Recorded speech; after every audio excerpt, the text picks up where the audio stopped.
Al-Hikma Foundation kwa utukufu wa Mola wetu na baraka zake na mapenzi yake tumekwisha kamilisha maandalizi yetu kwa 100%, na washiriki wetu tunatarajia kesho wataanza kuwasili, na Ijumaa ya wiki hii tarehe 27 tutawatambulisha rasmi katika msikiti wetu maarufu Masjidu Nuril Hikma hapa mtaa wa Yombo, karibu kabisa na hapa makao makuu ya Al-Hikma Foundation.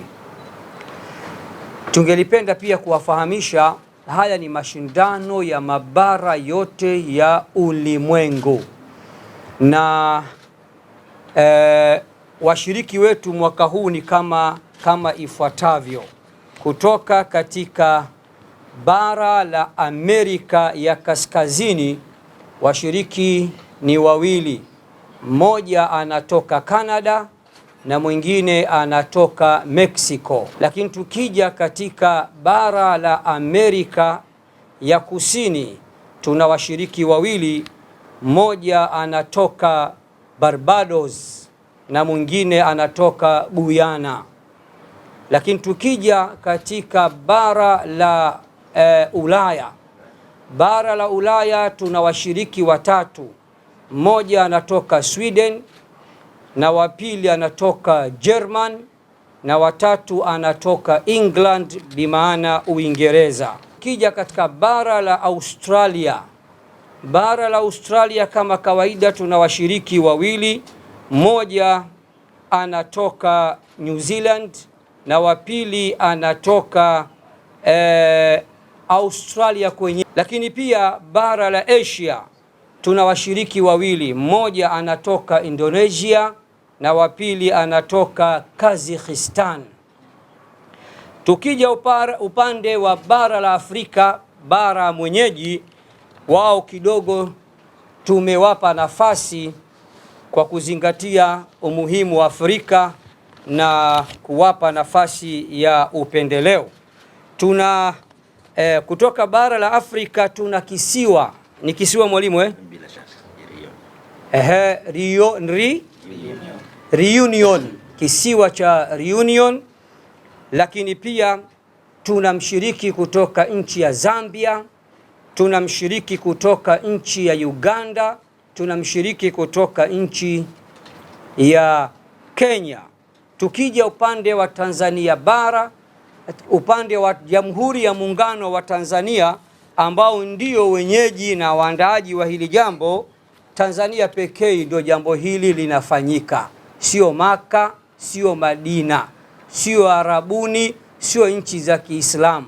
Walioweza kufanya mashindano makubwa zaidi ya Qur'ani tukufu duniani ni Tanzania peke yao, chini ya mwamvuli wa Al-Hikma Foundation. Na mwenye macho haambiwi tazama, na mwenye masikio haambiwi sikia.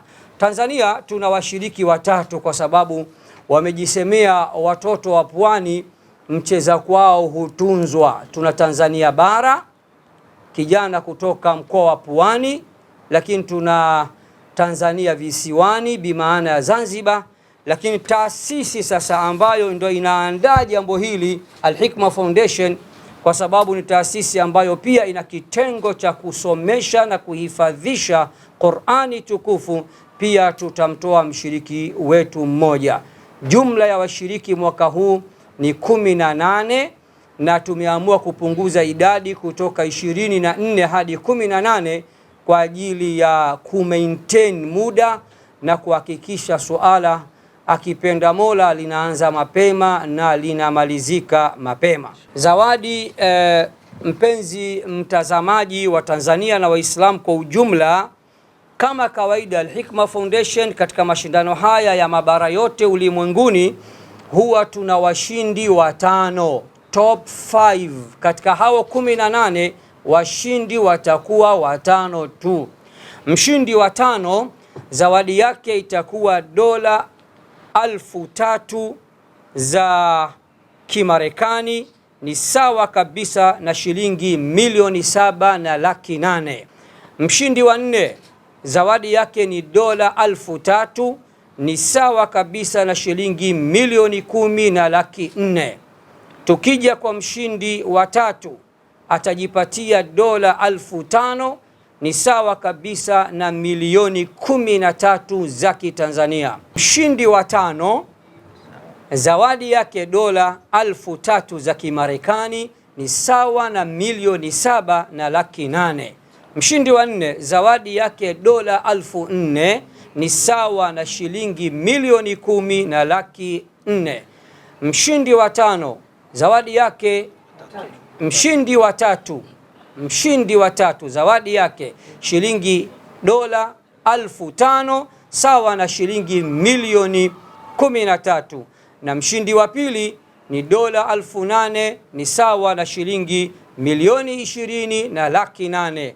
Ama bingwa ambaye mimi na wewe hatumjui, lakini tutamjua siku hiyo insha Allah, zawadi yake ni shilingi dola 12,000, kwa reti ya sasa ni sawa na milioni 31,200,000.